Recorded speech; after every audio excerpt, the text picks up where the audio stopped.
The time is precisely 6:15 p.m. This is the Sri Lanka Broadcasting Corporation. News edited by Dulmin Samarasinghe and read by Chandima Veerakorn. Headlines. An advisory board appointed to make recommendations according to the Prevention of the Terrorism Act. Australian government's business partnerships platform launched to support COVID-19 economic recovery in Sri Lanka. Patients suffering from chronic illnesses advised to take their prescribed medicine although they have been given COVID vaccines. Public provided with the opportunity to get information relevant to the state language policy. A vocational guidance week has been announced. In news overseas, COVID infection protection waning in double jabbed. In sports news, it's Paralympics. Sarah Story puts in another world record-breaking performance. Local stories in detail. Director General of Legal Affairs at the Presidential Secretariat, Harigupta Rohanadira, says that an advisory board has been appointed by President Gotabaya Rajapaksa under the 13th clause of the Prevention of Terrorism Act. Chairman of the board is former Chief Justice Ashoka De Silva. Retired High Court Justice AAR Heyanthudua and retired Solicitor General Suhada Gamlat are other members of the Commission.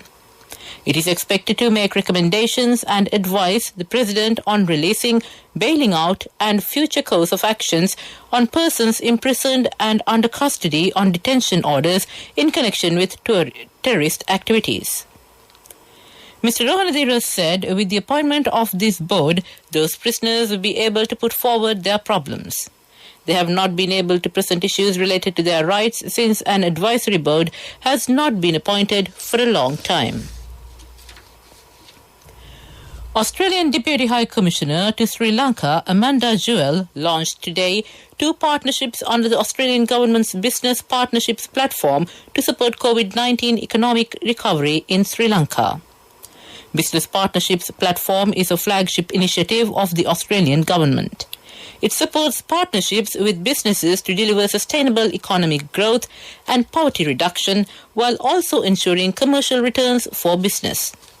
Deputy High Commissioner Jewell said Sri Lanka's economy has been one of the hardest hit from the COVID-19 pandemic in the South Asian region.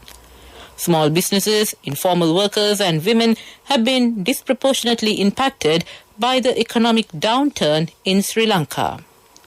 The private sector will play an important role in Sri Lanka's economy recovery from COVID-19 as a vital contributor of productivity and participation, which in turn creates economic growth.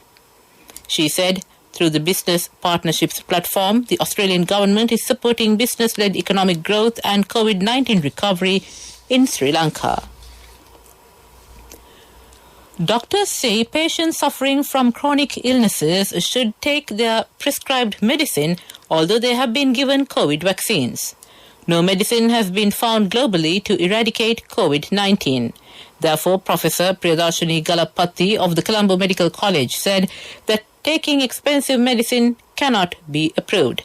She said that antibiotics should not be taken to control COVID without medical advice. The Ministry of Mass Media says that the public has been provided with the opportunity to get information relevant to the state language policy. The ministry said that the public can get information from the State Languages Commission by calling over the telephone numbers 071 952 1436 and 076 1477 833. The numbers again 071 952 1436 and 076 1477 833. A vocational guidance week has been announced. Director General of Manpower and Employment Anusha Gokula said it will be implemented from 4th to 10th October. She said that steps will be taken to identify employment needs of the country for the next 10 years. Sri Lanka Red Cross Society has provided 100 million rupees of financial assistance to 6,500 families. The assistance has been given to the people affected by recent floods and the naval disaster. Financial assistance will be given to 3,500 families affected by recent floods and 3,000 families affected by the naval disaster. The assistance has been provided following a request made by the chairman of Sri Lanka Red Cross Society, Jagatabe Singha, to the National Red Cross and Red Crescent Societies. This news broadcast comes to you from the Sri Lanka Broadcasting Corporation. We continue with the local stories. Colombo District Secretary Pradeep Yasaratna said today that only those who had been given both the vaccines would be allowed for mobile trading in the Colombo district during the quarantine curfew period. He said that the decision was taken to ensure safety of both the vendors and the customers as COVID-19, including the Delta variant, is rampant in Colombo. He disclosed that 12,294 mobile traders and 1,489 wholesale business outlets have been registered in the Colombo district, covering the 13 divisional secretaries. To end the local news, the headlines again. An advisory board appointed to make recommendations according to the Prevention of Terrorism Act. Australian government's business partnerships platform launched to support COVID-19 economic recovery in Sri Lanka. Patients suffering from chronic illnesses advised to take their prescribed medicine, although they have been given COVID vaccines. Public provided with the opportunity to get information relevant to the state language policy. A vocational guidance week has been announced. That concludes the local news. The main news story is brought to you by Siddhalepa Vedamahatmya. On the main news story, the Ministry of Health stated 2,163 COVID-19 patients were discharged from hospitals and treatment centres as they have recovered from the virus infection. This brings the number of recoveries in the country to 348,930. Sri Lanka has recorded 403,285 cases of COVID-19 to date. According to the epidemiology unit's data, 46,605 virus-infected patients are currently under medical care. Meanwhile, the death toll from novel coronavirus now stands at 7,750. That ends the main news story. The main news story was brought to you by Siddhalepa Vedamahatmya. Moving on to Watch Light, Sri Lanka Tourism Alliance will be launching a webinar series titled Conservation Tourism on Friday at 10:30 a.m. Sri Lanka time that will discuss why conservation of Sri Lanka's nature and wildlife matters to the future sustainability of Sri Lanka's tourism industry. The webinar will also be broadcast live on the Sri Lanka Tourism Alliance Facebook page. That ends Watch Light. We move on to the world news, the headlines. COVID infection protection waning in double jabbed. World Bank halts aid to Afghanistan after Taliban takeover. Mick Jagger and Keith Richards pay tribute to their bandmate Charlie Watts. Researchers say they are seeing some waning of protection against COVID infections in double-jabbed people. The real-world study includes data on positive COVID PCR test results between May and July 2021 among more than 1 million people who had received 2 doses of Pfizer or AstraZeneca vaccine. Protection after 2 shots of Pfizer decreased from 88% at 1 month to 74% at 5 to 6 months. For AstraZeneca, the fall was from 77% to 67% at 4 to 5 months. Experts say waning protection is to be expected. The World Bank has halted funding for projects in Afghanistan after the Taliban seized control of the country. It cited concerns over how the Taliban's takeover will impact the country's development prospects, especially for women. The move comes just days after the International Monetary Fund suspended payments to Afghanistan. The Biden administration also froze the assets of Afghanistan's central bank that are held in the US. Sir Mick Jagger and Keith Richards have paid tribute to their bandmate Charlie Watts following the death of the Rolling Stones drummer. In post on Twitter and Instagram, singer Sir Mick shared a photograph of Watts smiling while seated behind a drum kit. Guitarist Richards also took to social media to share a picture of a set of drums with a close sign on them. Watts died aged 80 in a London hospital yesterday. To end the world news, the headlines again. COVID infection protection waning in double jabbed.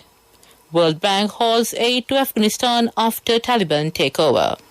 Mick Jagger and Keith Richards pay tribute to their bandmate Charlie Watts. That ends the world news.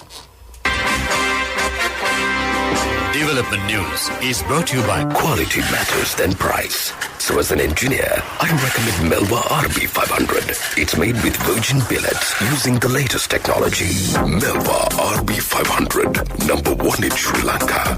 Truly Sri Lankan. Moving on to development news. The Agriculture Ministry will produce 50,000 metric tons of organic fertilizer using the Epawela phosphate deposit for the first time.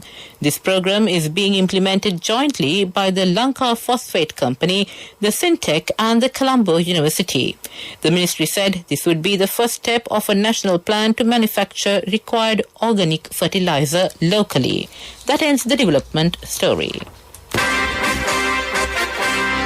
Development News was brought to you by Quality Matters Than Price. So as an engineer, I recommend Melba RB500. It's made with virgin billets using the latest technology. Melba RB500, number one in Sri Lanka. Truly Sri Lankan. Taking a look at sports news, it's Paralympics, tennis and football. In Paralympics, Sarah Story put in another world record-breaking performance on her way to claiming her 15th Paralympic title. She smashed her world best by over 4 seconds in the C5 3,000-meter individual pursuit, qualifying and caught teammate Crystal Lane Wright in the final. The 43-year-old is just one behind Mike Kenny's British record of 16 golds.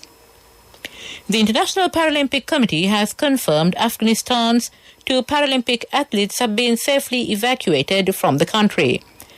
Para-Taekwondo athletes Zakia Kudadadi and Hossein Rasooli had been set to compete at the Tokyo Paralympics, which started on Wednesday. And in tennis, Andy Murray has been knocked out of the Winston-Salem Open, but British number 1 Dan Evans is through to the third round in North Carolina. Murray was beaten 7-6, 7-4, 6-3 by American Francis Tiafoe, while 31-year-old Evans overcame Frenchman Lucas Pauli 3-6, 6-4, 6-1. And in football, the U.S. Department of Justice has announced FIFA will receive $200 million in forfeited funds seized during a corruption probe. More than 50 defendants have been criminally charged since the Department of Justice unveiled its corruption probe in 2015. 27 people and 4 corporate entities have pleaded guilty, with 2 people convicted at trial. That ends the sports news. Contributory deposit of 1,000 rupees from NSB when your child enters grade 1. Open a Hapan Children's Service account for your kid today. Higher interest. Conditions apply. Business News. Sponsored by National Savings Bank. The safest place for your money. In business news, SDB Bank successfully completed their digitally executed secondary public offering with a successful oversubscription of the initial issue of 3.5 billion rupees. This achievement rides on the bank's previous record setting as Sri Lanka's first Colombo Stock Exchange listed entity to host and complete a rights issue digitally with an oversubscription. That ends business news. Business News, sponsored by National Savings Bank, the safest place for your money. Contributory deposit of 1,000 rupees from NSB when your child enters grade 1. Open a Hapan Children's Savings account for your kid today. Higher interest. Conditions apply. Saving money isn't easy when you have responsibility. That's why we promise to give you the best returns and guarantee on your investment. LOLC Finance Fixed Deposits. Maximize your savings. LOLC Finance PLC, incorporated on the 13th of December 2001, is rated SLA stable by Equa Lanka Limited and is licensed by the Monetary Board of the Central Bank of Sri Lanka under the Finance Business Act number 42 of 2011. Moving on to economic news. Tourism Minister Prasanna Ranatunga said prevailing quarantine curfew does not apply to tourists and investors. He said that investors and tourists have been exempted from the prevailing travel restrictions but are strictly advised to adhere to the health guidelines. He said it has been planned to take the economy forward while giving maximum attention to the COVID-19 pandemic and finding ways of controlling it in a more effective manner. That ends economic news. Weather report was sponsored by Dialogue, in partnership with the Ministry of Education, introduces Nanasa, a trilingual educational mobile app with video-based lessons for grade 1 to A-levels. Now your child can study with ease on your mobile with no subscription fee. And finally, on the weather report, the Met Department says showery conditions over the southwestern part of the island is likely to enhance during the next few days. Showers will occur at times in western, Sabaragamuwa and central provinces and in Galle and Mathura districts. Fairly heavy showers above 75 mm can be expected at some places in Sabaragamuwa province and in Kaluthara, Galle, Mathura, Kandy and Nura Elia districts. Several spells of showers will occur in northwestern province and in the Hambantota district. Showers or thunder showers will occur at a few places in Uva province and in Ampara and Batiklo districts. Fairly strong gusty winds up to 50 km per hour can be expected in the western slopes of the central hills, northern, north central and northwestern provinces and in Hambantota and Trincomalee districts. That ends the weather report. Weather report was sponsored by Dialogue, in partnership with the Ministry of Education, introduces Nanasa, a trilingual educational mobile app with video-based lessons for grade 1 to A-levels. Now your child can study with ease on your mobile with no subscription fee. And now to conclude this bulletin of news, the headlines again. An advisory board appointed to make recommendations according to the Prevention of Terrorism Act. Australian government's business partnerships platform launched to support COVID-19 economic recovery in Sri Lanka. Patients suffering from chronic illnesses advised to take their prescribed medicine although they have been given COVID vaccines. Public provided with the opportunity to get information relevant to the state language policy. A vocational guidance week has been announced. In news overseas, COVID infection protection waning in double jabbed. In sports, it was Paralympics. Sarah Story puts in another world record breaking performance. And with that, we conclude this bulletin of news from the Sri Lanka Broadcasting Corporation.